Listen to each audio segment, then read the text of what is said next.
47 দিয়ে কিনছে, 1,47,000। গতবারের সঙ্গে এবার হাটের কি পার্থক্য দেখতে পাচ্ছেন? পার্থক্য তেমন কিছু না, একই। এবার গতবারের চেয়ে একটু সামান্য পরিমাণ একটু বেশি। হাটের অবস্থা ভালোই। এবার হইছে শাহজাহানপুর হাটে চাপ পড়ছে বেশি, কারণ আফতাবনগর মেরাদিয়া দুইটা হাট থাকে। ওই হাটের ওইখানকার না হওয়ার ফলে এখানকার লোকজন ম্যাক্সিমাম এখানে চলে আসছে, আরও সারাউন্ডিং লোকজনও আসছে। আর কমলাপুরে এবার অবস্থা বেগতিক, ওইখানে সব দিকে বন্ধ, যার কারণে লোকজন ওইভাবে যেতে পারতেছে না। এই জন্যই সবাই এবার এই শাহজাহানপুরে বাজার করার জন্য আর কি।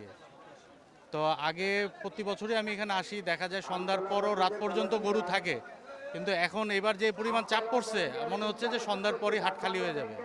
আর সাধারণত শাহজাহানপুরে আমি দেখছি যে এরপরে আর গরু থাকে না, কারণ কালকে সম্ভবত এরপর রাতে আর গরু পাওয়া যাবে না, এবং গরু আসারও কম, সম্ভাবনা কম। তো এবারও গতবারের মতো গরুর একটা টান পড়তে পারে এই এলাকার দিকে।